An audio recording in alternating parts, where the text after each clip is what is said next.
మరి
ఇక బీఆర్ఎస్ అధినేత కేసీఆర్ పలువురు పార్టీ నేతలతో యశోద దావఖానలో ఇష్టాగోష్ఠి నిర్వహించారు.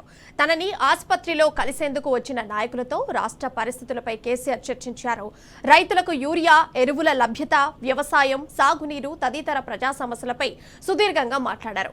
ఈ అంశాలపై పార్టీ నేతలు, ఉద్యమకారుల నుంచి కేసీఆర్ ఫీడ్బ్యాక్ తీసుకున్నారు. ఈ అంశానికి సంబంధించిన సమాచారం మా ప్రతినిధి లివిల్ ఫోన్ లైన్ ద్వారా అందిస్తారు. లివిల్, చెప్పండి అప్డేట్స్ ఏంటి దానికి సంబంధించి? టీఆర్ఎస్ అధినేత కేసీఆర్ గత నిన్న ఏదైతే స్వల్ప అనారోగ్యంతో యశోద ఆసుపత్రిలో అడ్మిట్ అయిన విషయం తెలిసింది. ఈ నేపథ్యంలోనే బీఆర్ఎస్ నేతలంతా కూడా ఇవాళ బీఆర్ఎస్ అధినేత కేసీఆర్ కలిసేందుకు యశోద ఆసుపత్రికి వెళ్లారు. ఈ తరుణంలోనే బీఆర్ఎస్ అధినేత కేసీఆర్ వారితో చర్చించారు. పలు కీలకమైన అంశాలపైన, రాష్ట్రంలో నెలకొన్న ఆ దుర్భర స్థితిపైన కూడా ప్రధానంగా చర్చించినట్లు తెలుస్తుంది. ప్రధానంగా ఈ సమావేశంలో మాజీ మంత్రులు హరీష్ రావు, కేటీఆర్ తో పాటు పలువురు ఉద్యమకారులు, బీఆర్ఎస్ పార్టీ నుంచి ఉన్న నేతలు కూడా ఈ సమావేశానికి హాజరయ్యారు.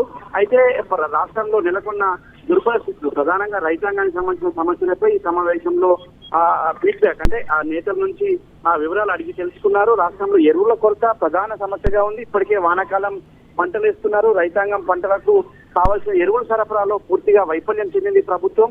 ఎరువులు లేక ఇవాళ రైతులంతా కూడా ఇబ్బందులు పడుతున్నారు. గత ఉమ్మడి రాష్ట్రంలో ఏ విధంగా అయితే పాస్బుక్లు కావచ్చు, ఆధార్ కార్డులు కావచ్చు, ఆనాడు చెప్పులు క్యూ లైన్ లో పెట్టి ఎరువులు తీసుకున్న పరిస్థితి ఏ విధంగా అయితే ఆనాడుందో ఇవాళ మరొకసారి కూడా అదే పరిస్థితి ఉందని చెప్పేసి కూడా ఈ సందర్భంగా అధినేత కేసీఆర్ కు ఆ నేతలు వివరించారు. అంతేకాకుండా ఇవాళ ఏ ఒక్క విత్తనం కూడా దొరకట్లేదు. విత్తనాల కొరత కూడా తీవ్రంగా ఉంది. నకిలీ విత్తనాల బెడద ఎక్కువ ఉంది. నకిలీ విత్తనాలతో వాళ్ళ రాష్ట్రంలోని రైతులంతా కూడా ఇబ్బందులు పడుతున్నారు. ఆ నకిలీ విత్తనాల అరికట్టడంలో ప్రభుత్వం వైఫల్యం చెందిందని చెప్పేసి కూడా ఈ సందర్భంగా అధినేత కేసీఆర్ దృష్టి తీసుకొచ్చారు. అంతేకాకుండా ప్రధానంగా సాగునీటి వ్యవస్థ అంటే ఇప్పటికే కృష్ణా జలాలకు సంబంధించి కావచ్చు, గోదావరి జలాలకు సంబంధించి కావచ్చు, బంకచెర్ల విషయంలో కూడా ప్రభుత్వం వ్యవహరిస్తున్న తీరును మరొకసారి అధినేత కేసీఆర్ దృష్టి తీసుకొచ్చారు. ఆ బంకచెర్ల విషయంలో ఏపీకి వంట పారుతున్నట్టు ఇవాళ రాష్ట్ర ప్రభుత్వం వ్యవహరిస్తున్న తీరు దుర్మార్గం అని చెప్పేసి కూడా ఈ సందర్భంగా వారి దృష్టికి వచ్చినట్టు తెలుస్తుంది.